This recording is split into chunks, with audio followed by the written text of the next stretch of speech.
नमस्कार. आजच्या सवालमध्ये तुमचं मनपूर्वक स्वागत. आज पुन्हा एकदा नवा दिवस, नवा प्रश्न, नवी चर्चा. आज मी चर्चा करणार आहे बेस्ट 5 या 10वीच्या प्रकरणाबाबत. बेस्ट 5 हा जो फॉर्म्युला आहे तो काल हायकोर्टानं अगदी धुडकावून लावलेला आहे आणि आज त्या प्रकरणी सुप्रीम कोर्टात जाण्याचा राज्य सरकारने निर्णय घेतलेला आहे. पण या निर्णयामुळे 11वीची प्रवेश प्रक्रिया लांबणार आहे. विद्यार्थ्यांना आणखीन वाट बघावी लागणार आहे, कारण 10 जुलै पूर्वी कोणताही निर्णय सुप्रीम कोर्टात होण्याची शक्यता नाहीये. आजचा माझा प्रश्न आहे, बेस्ट 5 प्रकरणी सुप्रीम कोर्टात जाण्याचा राज्य सरकारचा निर्णय शहाणपणाचा आहे का? सुप्रीम कोर्टात काही हाताला लागणार आहे का उगाचच आपली कातडी वाचवण्यासाठी सरकार ही कृती करते? याची चर्चा मी करणार आहे. बेस्ट 5 प्रकरणी कोर्टाने काय म्हटलंय यावरही आपण प्रकाशझोत टाकणार आहोत आणि हेही विचारणार आहोत की सरकारने कायद्याचा खोलात जाऊन अभ्यास केला नव्हता का? माझ्या सोबत आहेत नामवंत पाहुणे. माझ्या सोबत आहेत कपिल पाटील. कपिल पाटील हे शिक्षक आमदार आहेत आणि शिक्षणाच्या विषयावर ते अनेक वर्ष लढतायत. विधान परिषदेमध्ये अनेक प्रश्न त्यांनी मांडलेले आहेत. माझ्या सोबत आहेत अरुंधती चव्हाण. अरुंधती चव्हाण या पालक संघटनेच्या प्रेसिडेंट अध्यक्ष आहेत. माझ्या सोबत आहेत सुप्रसिद्ध कायदेतज्ञ ॲडव्होकेट उदय वारुंजीकर आणि माझ्या सोबत येणार आहेत शिवसेनेचे आमदार ॲडव्होकेट दीपक सावंत. मी सुरुवात करतो आजच्या चर्चेची वारुंजीकर तुमच्यापासून. याचं कारण असं आहे की हायकोर्टाने निर्णय दिलेला आहे. पर्सेंटाईल प्रकरणी निर्णय दिला होता, 90-10 फॉर्म्युला प्रकरणी निर्णय दिला होता, तसाच निर्णय दिला. सरकारची नाचक्की झाली. नेमका हा निर्णय काय आहे, त्याची कायदेशीर बाजू काय आहे? सरकारने समानतेचं तत्व पाळलं नाही असं उच्च न्यायालयानं हायकोर्टानं म्हटलंय. म्हणजे नेमकी काय गफलत सरकारने केली आहे, ही कायदेशीर बाजू सुरुवातीला आपल्या प्रेक्षकांना समजावून सांगा. असं आहे की महाराष्ट्रामध्ये या 3 वेगवेगळ्या प्रकारच्या विद्याशाखेचे विद्यार्थी शिक्षण घेत असतात. त्यामुळे या तिन्ही प्रकारचे जे काही विद्याशाखा आहेत, या तीनही लोकांना एकाच समान सूत्रामध्ये जर बांधायचं असेल तर साहजिकच समानतेचा निकष त्यांना लावणं आवश्यक आहे, असं माननीय उच्च न्यायालय म्हणत आहे. उदाहरणादाखल जर सांगायचं झालं तर पर्सेंटाईलचा जो काही निकाल, जो काही निर्णय होता, जो धोरणात्मक निर्णय होता, त्याच्या संदर्भामध्ये देखील माननीय उच्च न्यायालयाने असं सांगितलं की त्याच्यामुळं हे जे अन्य 2 घटक आहेत त्यांच्यावरती देखील अन्याय होण्याची शक्यता आहे. ज्यावेळेस 90-10चा तोटा, ज्यावेळेस हा सगळा धोरणात्मक निर्णय आला, त्याही वेळेस अशाच प्रकारचं माननीय उच्च न्यायालयाने सांगितलं की या तीनही घटकांमध्ये समानतेचं सूत्र असणं आवश्यक आहे. दुसरी अपेक्षा माननीय उच्च न्यायालयाने याच्या पूर्वीच्या 2 निकालपत्रामध्ये व्यक्त केली होती की हे विद्यार्थ्यांच्या प्रवेशाच्या वेळेस तुम्ही अशा प्रकारचा कार्यक्रम हा सगळा करणं हे चुकीचं आहे. हे जे या समस्येच्या बाबतीमध्ये तुम्ही वेळीच पावलं उचलली गेली पाहिजेत. शैक्षणिक वर्ष सुरू होण्याची घाई असताना निकाल ज्यावेळेस लावण्याची सगळी प्रक्रिया चालू झालेली आहे त्यावेळेस असा घाई गडबडीमध्ये निर्णय घेता कामा नये. त्याचप्रमाणे या वेगवेगळ्या ज्या काही विद्यार्थी संघटना आहेत, पालकांच्या संघटना आहेत, शिक्षण क्षेत्रामधले जे तज्ज्ञ आहेत किंवा अन्य जे काही या विषयामध्ये जे इच्छुक लोक आहेत त्यांच्या सगळ्यांचे जे काही सूचना आहेत त्या सगळ्या आपण विचारात घेऊन एक सर्वसमावेशक पॉलिसी करणे योग्य ठरेल असं माननीय उच्च न्यायालयाने सांगितलेलं होतं. असं असताना देखील यंदाच्या वर्षी राज्य शासनानं जो निकाल लावला, जो काही पॉलिसी निर्णय घेतलेला होता तो दिनांक 25 फेब्रुवारी 2010 रोजीचा होता. परंतु याची अंमलबजावणी मात्र ही प्रत्यक्षात उशिरा चालू झाली आणि त्याच्यामुळे यंदाच्या वर्षी विद्यार्थ्यांच्या ह्या जो काही समस्या आहे ही समस्या मागील 2 वर्षासारखीच झाली. त्यामुळे यंदाच्या वर्षी देखील माननीय उच्च न्यायालयानं थोडी नाराजी व्यक्त केलेली होती. त्याचप्रमाणे न्यायालयाचं म्हणणं असं आहे की हे जे 2 अन्य विद्याशाखेचे विद्यार्थी आहेत त्यांना हा नियम तुम्ही लावला नाही. म्हणजे एसएससी बोर्डातून पास होणाऱ्या विद्यार्थ्यांना 5 विषयांचे मार्क हे फक्त निवडायचं तुम्ही स्वातंत्र्य दिलं, परंतु हाच निकष तुम्ही अन्य लोकांना देखील लावायला पाहिजे होता. अशा प्रकारचा माननीय उच्च न्यायालयानं थोडंसं कारणमीमांसा त्याच्यामध्ये दिलेली आहे.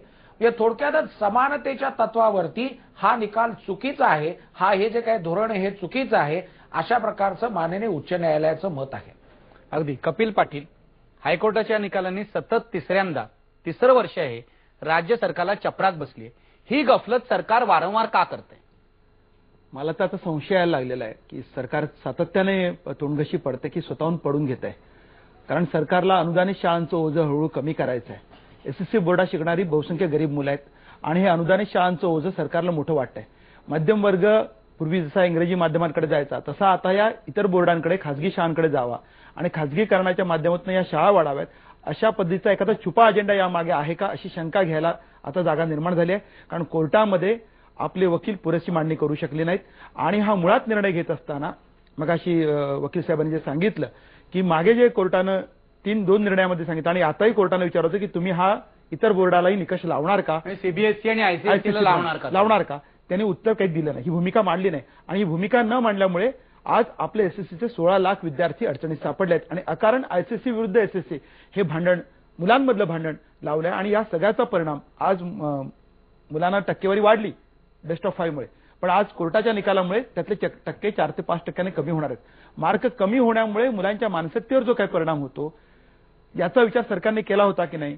आणि म्हणून मला असं वाटतं की हा गोंधळ जाणीवपूर्वक तुम्ही निर्माण करत आहात का, कारण मागे 2दा गोंधळ झाल्यानंतर तिसऱ्यांदा जेव्हा गोंधळ घातला जातो तेव्हा त्याचा अर्थ काहीतरी इथं मला वास येतो की यामागे काही दुसरा छुपा अजेंडा आहे काय. पण कपिल पाटील तुम्ही आमदार आहात, मला हे कळत नाही की सरकारमध्ये सतत 3ऱ्या वर्षी हे होत आहे. सरकारमध्ये बसलेले जे लोक आहेत, म्हणजे मंत्री सोडून द्या, मंत्री बदलतात, आपण मंत्र्यांना दोष देतो, पण त्यांच्या पाठचे जे नोकरशाह आहेत हे गाढव आहेत की बदमाश आहेत? कारण ही जबाबदारी नोकरशहानीच घेतली पाहिजे. जबाबदारी केस बिल्ड करण्याची जबाबदारी नोकरशांच्या अधिकाऱ्यांची आहे. या अधिकाऱ्यांना बडतर्फ का करू नये? नाही, या अधिकाऱ्यांना चाप लावणं, त्यांना धारेवर धरणं याची जबाबदारी मंत्री महोदयांची आहे. लोकशाहीमध्ये आम्ही सरकारलाच विचारणार. अधिकारी किती बदमाश असले तरी त्या अधिकाऱ्यांना वठणीवर आणण्याचं काम शेवटी तिथं जो बसलेला असतो त्यानंच करायचं. सत्ताधाऱ्यांचीच ही जबाबदारी आहे. त्यामुळे लोकशाहीमध्ये सत्ताधाऱ्यांना माझे अधिकारी बदमाश आहेत म्हणून माझी सुटका करून घेता येणार नाही. म्हणून लोकशाहीमध्ये जबाबदार लोकांना मंत्री आणि सरकारच असतं. त्यामुळे जरी ते नवे असले, पहिल्यांदा आलेले असले, चांगली माणसं असली तरी चांगली आहेत याला सुटका नाही. तुम्ही लोकांनी निवडून जबाबदारी नीट तुम्ही पाळली. तुमचं काय म्हणणं आहे पालक म्हणून, तुमचं काय म्हणणं आहे? मला हे म्हणायचंय की अधिकारी जबाबदार आहेतच, कारण जरी मंत्रिमंडळ बदललं तरी पण मंत्री बदलले तरी अधिकारी तेच राहतात. आणि मागच्या वेळी हेच अधिकारी गेले 3 वर्ष आहे. एक्झॅक्टली. आणि मागच्या वेळी जेव्हा पर्सेंटाईल मॅटर झालं होतं तेव्हा पुरके साहेब गेले तरी पण आम्ही सेक्रेटरी आणि डेप्युटी सेक्रेटरीना मागे लागून म्हणत होतो की काहीतरी तुम्ही करा, परंतु त्याच्यावरती काहीच ऍक्शन घेतली गेली नाही. आणि माझं म्हणणं असं आहे की तुम्हाला जेव्हा आयएस लेव्हलची जेव्हा स्टेटस दिलं जातं, राज्याची जबाबदारी दिली जाते, तर तुम्हाला मंत्र्यांकडनं इशारे कशाला पाहिजेत का तुम्ही बनवलेल्या पॉलिसीवरती मंत्री आपले निर्णय देत आहेत, कारण ते तळागाळात आयएस ऑफिसर जात नाहीत. एसी केबिन मध्ये बसून तुम्ही जनरल पब्लिकसाठी पॉलिसी कशी बनवू शकता? नाही, हा महत्वाचा मुद्दा आहे. आणि इथे आरोप असा केला जातोय, जो आरोप खरं व्हायला नको कोर्ट केसमध्ये, की या सगळ्या बड्या अधिकाऱ्यांची मुलं जी आहेत ती आयसीएससी आणि सीबीएसई मध्ये जातात, म्हणून हे केवळ उच्च मध्यम वर्गाची मुलं, न्यायमूर्तींची मुलं आहेत. जे हायकोर्टातले न्यायमूर्ती असोत, वकील असोत, सत्ताधारी असोत किंवा अधिकारी असोत किंवा हा सगळा वर्ग, आपला सरकार वर्ग, हा त्यांची मुलं चांगल्या शाळेत जातात, ही वस्तुस्थिती आहे. मग परंतु आमची जबाबदारी बहुसंख्य वर्गाची असली पाहिजे की ज्यांचे आम्ही प्रतिनिधी आहोत.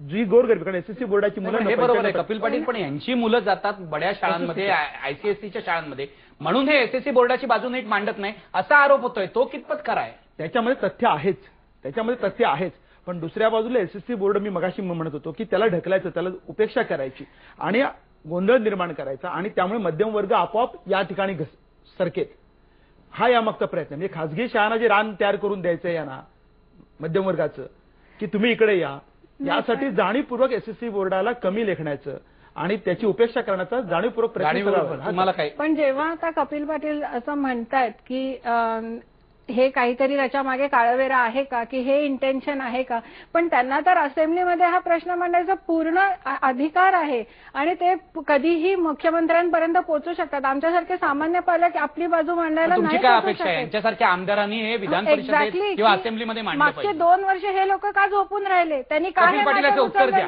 हा केवळ सरकारला प्रश्न नाही, पण आज विरोधकांना पण विचारला जातोय.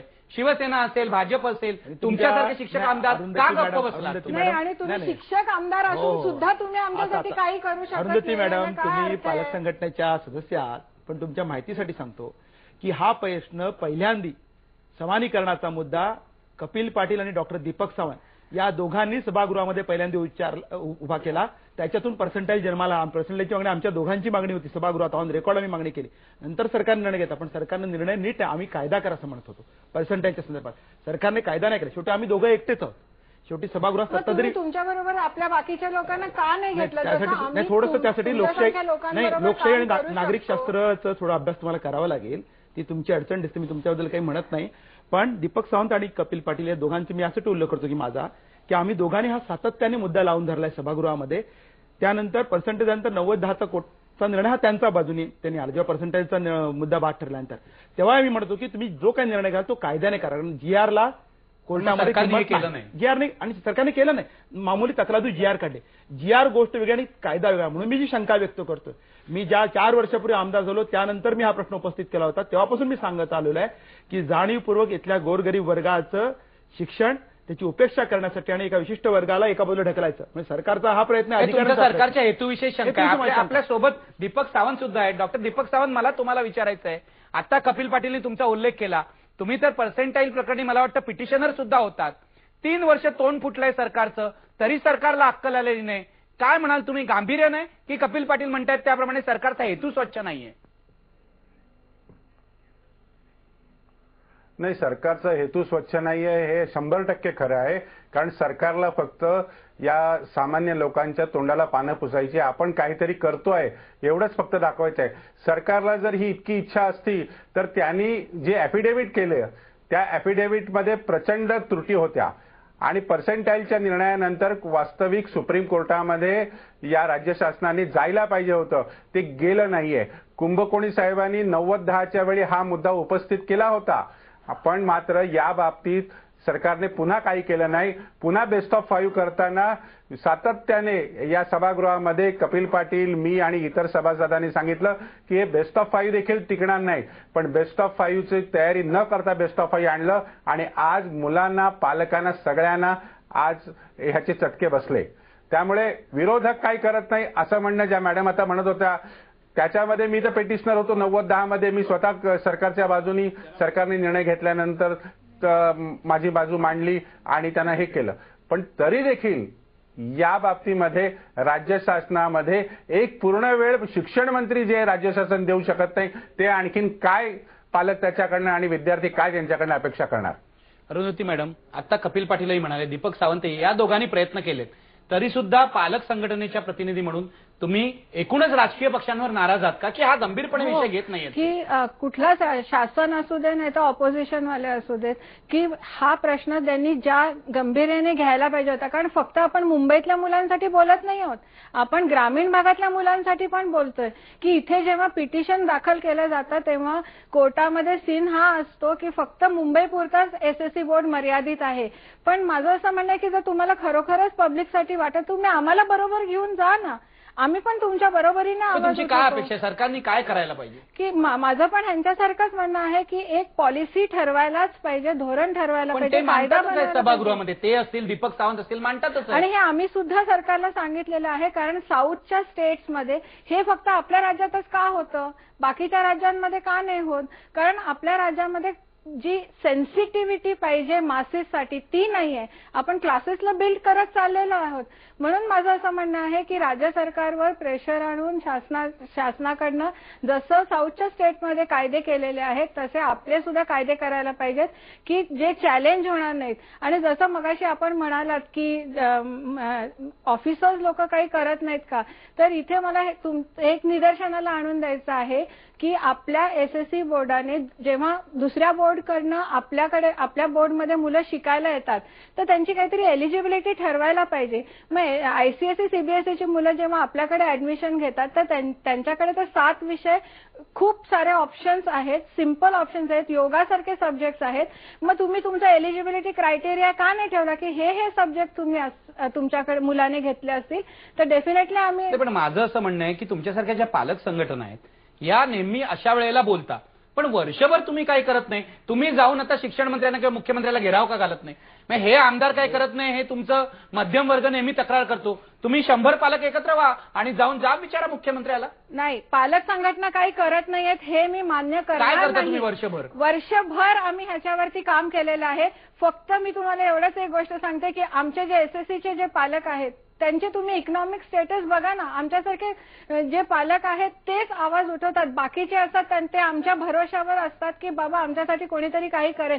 कारण त्यांना घरात मध्ये इन्कम येणं जे आहे ते बीएमसीचे जे पालक आहेत त्यांना एवढंच माहिती असतं की मॅडम आपल्यासाठी काहीतरी करतायत म्हणून. मग माझं असं म्हणणं आहे की जेव्हा ह्यांच्याकडे पॉवर्स दिले, ज्यांच्याकडे पॉवर्स आहेत, आज मी जर म्हटलं की मला मुख्यमंत्र्यांना जाऊन भेटायचंय तर त्यांचा पीए मला 10 दिवस वेट करत ठेवेल.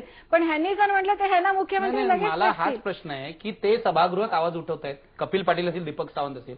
माझं म्हणणं आहे तुम्ही त्यांना रस्त्यावर आवाज उठवून जोपर्यंत साथ देत नाही तो सरकारला कसं कळणार? सरकारला जेव्हा जोडे खावे लागतील तेव्हाच कळणार तुमची ताकद काय आहे.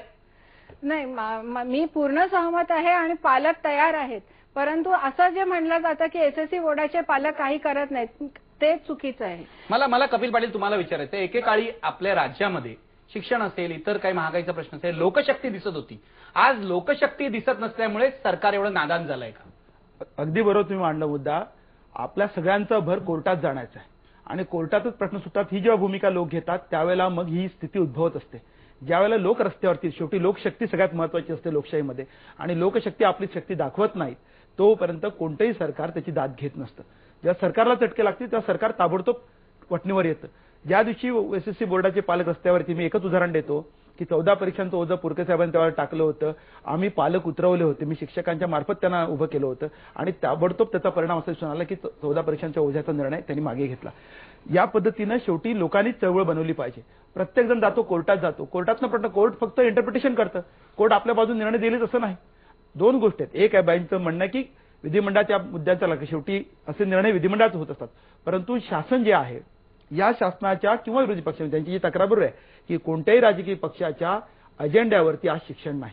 तो पहिल्या मुद्द्यावरील आणि शेवटचा मुद्दा सुद्धा शिक्षणाचा नाही. म्हणजे आपल्या बजेटमध्ये 2.38% एवढी तरतूद होते. या तरतुदीमधून तुम्ही सगळं आणा सांगतो. ही जर आपली अवस्था असेल तर शिक्षण हा जर प्रायोरिटीचाच मुद्दा नसेल तर हे निर्णय तरी पुढच्या अपेक्षा कुठून करणार आपण यांच्याकडून? ही अडचण. अगदी बरोबर आहे. शिक्षण हा प्रायोरिटीचा मुद्दा नसल्यामुळे हे होतंय असं म्हणतायत कपिल पाटील. मी पुढच्या सेगमेंटमध्ये आणखी एका कायदेशीर मुद्द्यावर चर्चा करणार आहे. न्यायाधीशांनी असं म्हटलेलं आहे की 10वीच्या विद्यार्थ्यांवर अन्याय होतोय हे पटवून द्यायलाच सरकार अपयशी ठरलं. सरकारने लिगल आर्ग्युमेंट जे करायला पाहिजे तेच केलं नाही असं न्यायाधीशांचं म्हणणं आहे. मी ऍडव्होकेट उदय वारुंजीकरांकडे पहिल्यांदा जाणार, सर्वांनाच विचारणार आहे की सरकारने कायदेशीर अभ्यास केला नव्हता का? ब्रेक पूर्वी आपला प्रश्न बघूया. मात्र बेस्ट 5 प्रकरणी सुप्रीम कोर्टात जाण्याचा राज्य सरकारचा निर्णय शहाणपणाचा आहे का? बघा पडद्यावर होय म्हणतायत 76% लोक. अजून पालकांना आशा दिसते.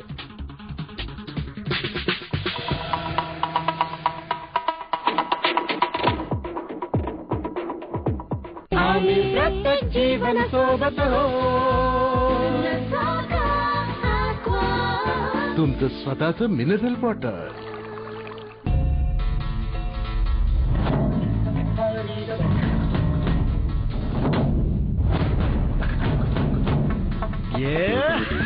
वीडोल 4 कदम HDB प्राइमा इंजन ऑयल पे भरोसा है. अब प्राइमा बना CA4 और लाया 4 कदम. हंसते हंसते Vidol HDB Prima Engine Oil. Dad, I'm going to be late tonight. You know my friend Nikki?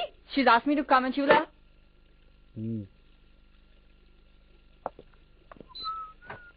Acha, for dinner I was.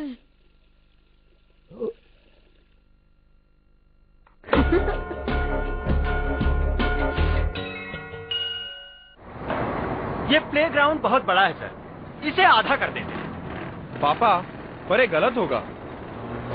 ठीक कह रहे हो, हटाई देते, 4 पार्किंग और बन जाएंगी. बिजनेस तो कोई आपसे सीखे सर.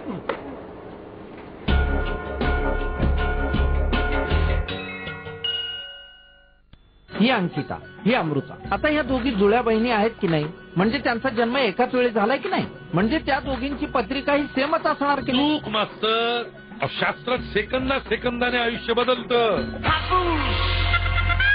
कोरिओग्राफर बनणं माझं स्वप्न होतं, पण सिनेमासाठी डान्स शिकवणं म्हणजे दररोज घामाघूम होऊन प्रॅक्टिस, रिहर्सल, डाग, धब्बे. पण असं असूनही कपड्यांना घामाचा नव्हे, फुलांचा सुगंध.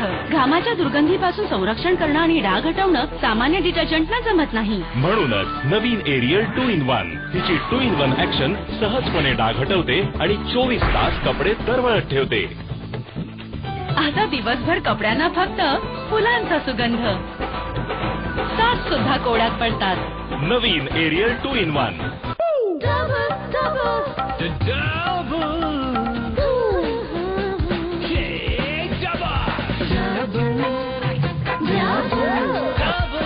किती चांगलं वाटतं जेव्हा डबल आनंद मिळेल. Okaya tubular life double no trouble.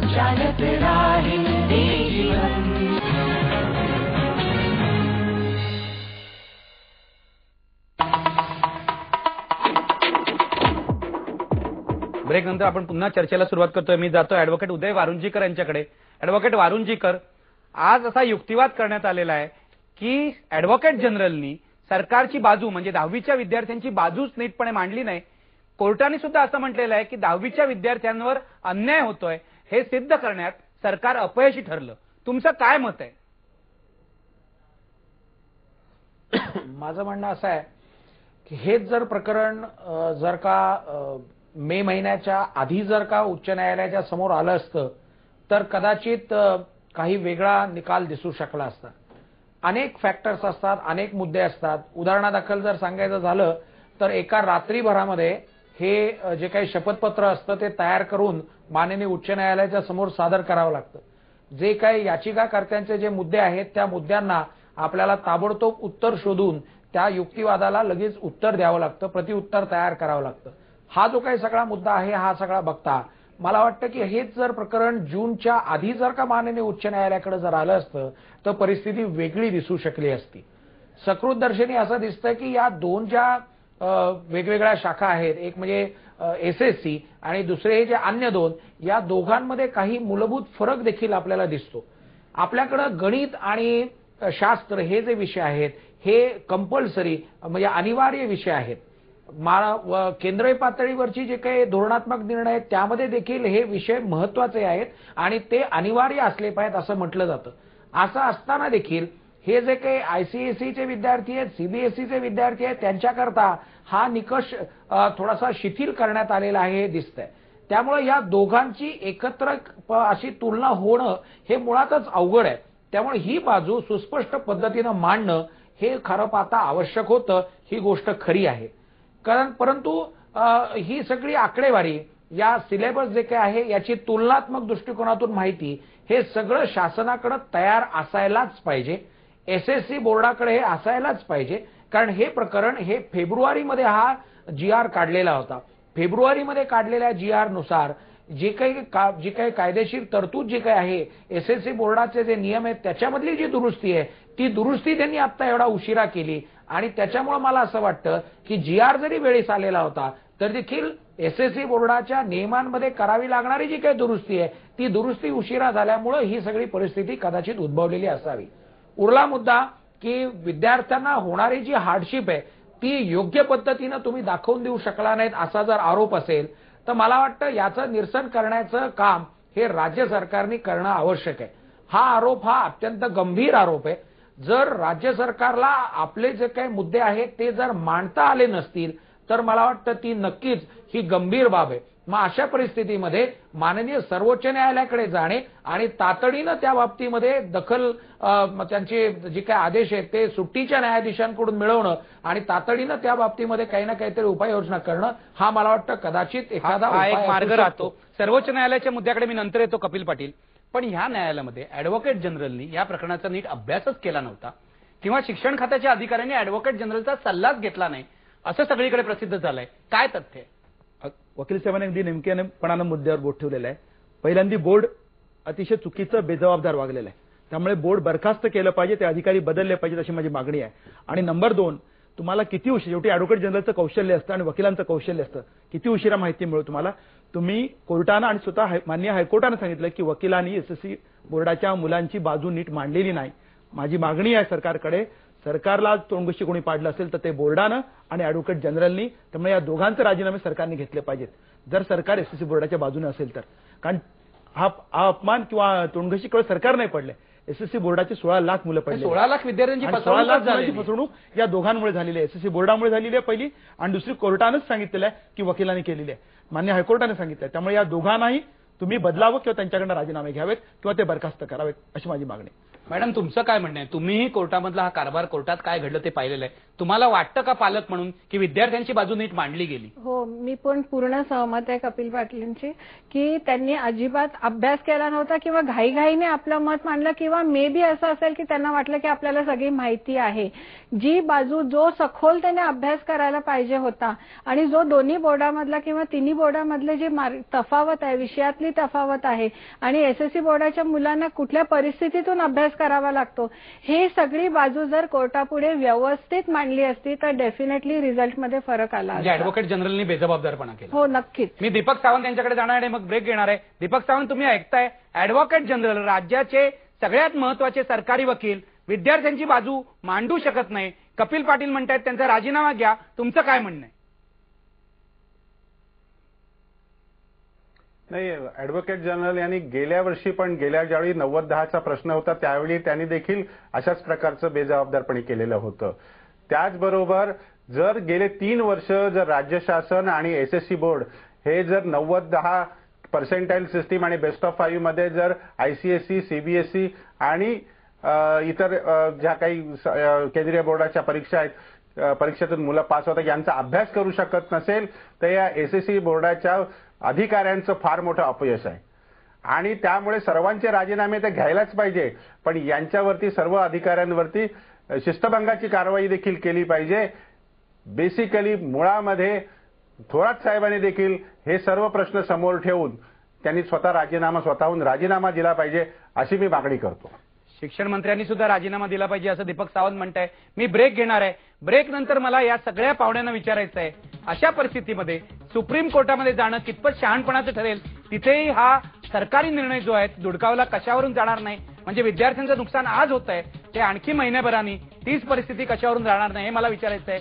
ब्रेकपूर्वी प्रश्न बघा, बेस्ट 5 प्रकरणी सुप्रीम कोर्टात जाण्याचा सरकारचा निर्णय शहाणपणाचा आहे का? बघा पडद्यावर 78% लोकांना आशा आहे, ते म्हणतात होय, शहाणपणाचा आहे.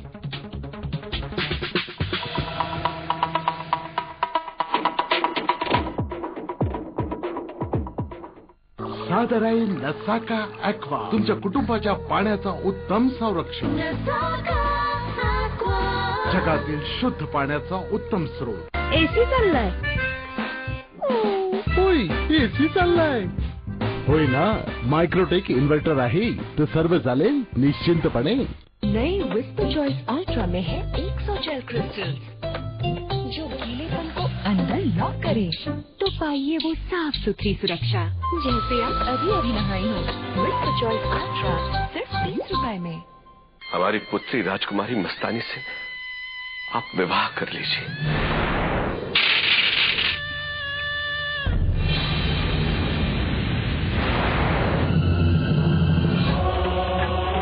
श्रीमंत पेशवा बाजीराव मस्तानी, सोमवार ते शुक्रवार रात्री 9 वाजता. पित्त झालं बहुतेक. हल्ली जागरणामुळे रोज ऍसिडिटीचा त्रास होतोय. काहीतरी कायमचा उपाय शोधायला हवा. उपाय? पेंटासिड, आयुर्वेदिक अँटासिड, ऍसिडिटीचा समूळ नाश.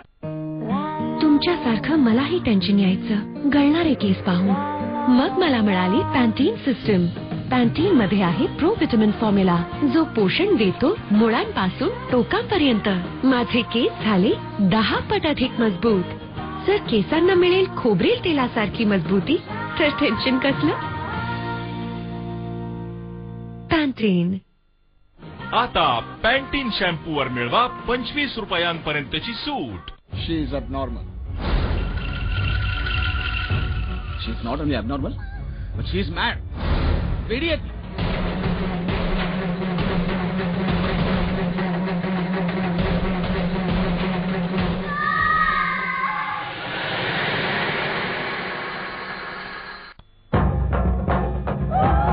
Wildstone deodorant for men. Wildstone deodorant for men. नकली आहे. हे पण नकली. इथे तर सगळंच नकली आहे. कॉईल जळतीये पण धूर नाहीये. अहो थांबा, खरी आहे? हो तर नवीन good night advance glow smoke coil हिच्या ऍक्टिव्ह फिल्टर्समुळे धूर होतो कमी आणि परिणाम जास्त. परिणाम दिसेल पण धूर नाही.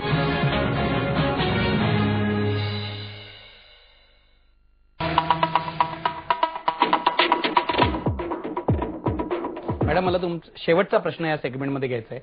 मग अशा परिस्थितीत सुप्रीम कोर्टात जाण्यानी काय होणार आहे? तिथे काही खबरदारी घेतली पाहिजे का पुन्हा पराजयच तुमच्या नशिबी येईल? सुप्रीम कोर्टात जायचा हा जर राज्य सरकारचा निर्णय असेल तो व्यवस्थित अभ्यास करून आणि जे डिटेलमध्ये अभ्यास करून कोर्टात बाजू मांडली पाहिजे. नाहीतर पुन्हा मुलांचे हाल आहेत. तसं पण ह्या निर्णयामुळे ऍडमिशन उशिरा होणार आहेत.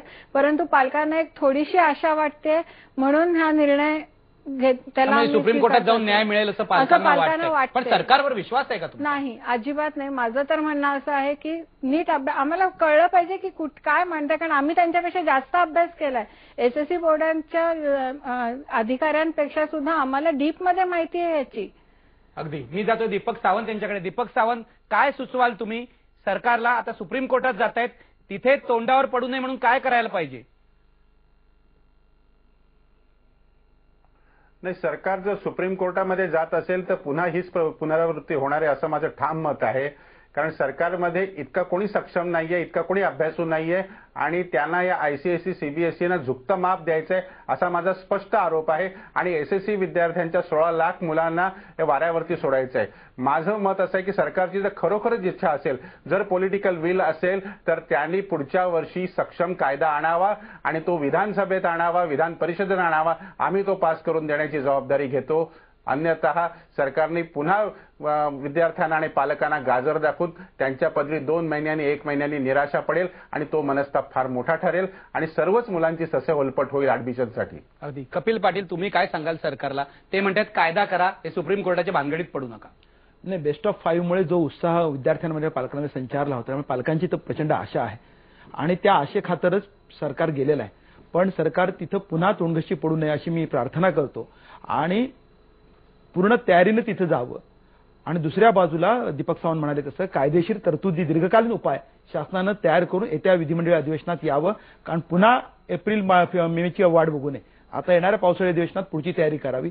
हे केलं तरच एसएससी मुलांचं हितरक्षण होईल, अन्यथा नाही. मी जातोय शेवटी ऍडव्होकेट उदय वारुंजीकरांकडे. वारुंजीकर, तुम्ही कायदे तज्ञ आहात. मला कायद्याच्या आधारावर सांगा, ही केस सुप्रीम कोर्टात टिकू शकते का सरकारने अशा प्रकारे सुप्रीम कोर्टात जाणं ही निव्वळ धुळफेक आहे? माननीय सर्वोच्च न्यायालयाच्या समोर योग्य पद्धतीनं हे प्रकरण मांडणं हे अत्यंत आवश्यक आहे. हे जर योग्य पद्धतीनं जर मांडलं तर हे प्रकरण टिकू शकेल. मला स्वतःला असं वाटतं की महाराष्ट्रातल्या विद्यार्थ्यांची जी काही परिस्थिती आहे आणि इथला जो काही तुलनात्मक जो काही विद्यार्थ्यांची जी एकूण परिस्थिती किंवा त्यांचा जो काही एकूण आर्थिक निकष, त्यांची जी काही आर्थिक स्तर, त्यांची जी काही एकूण सामाजिक परिस्थिती, हे सगळे मुद्दे जर का नीट पद्धतीनं मांडले तर माननीय सर्वोच्च न्यायालय देखील या प्रकरणामध्ये हस्तक्षेप करू शकेल असं मला वाटतं.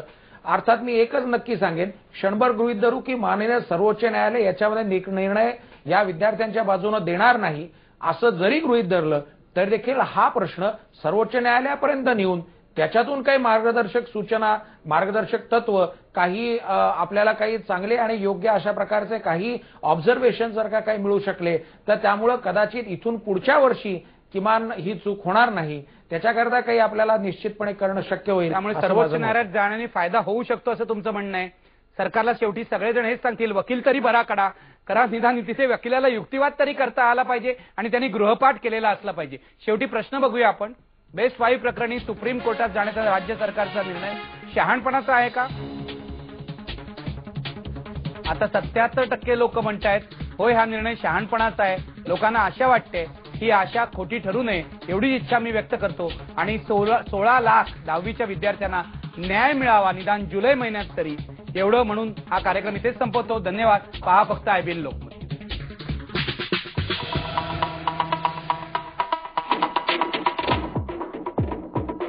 प्रायोजक आहेत महिंद्रा रोडियो, गोदरेज टेलिव्हिजन.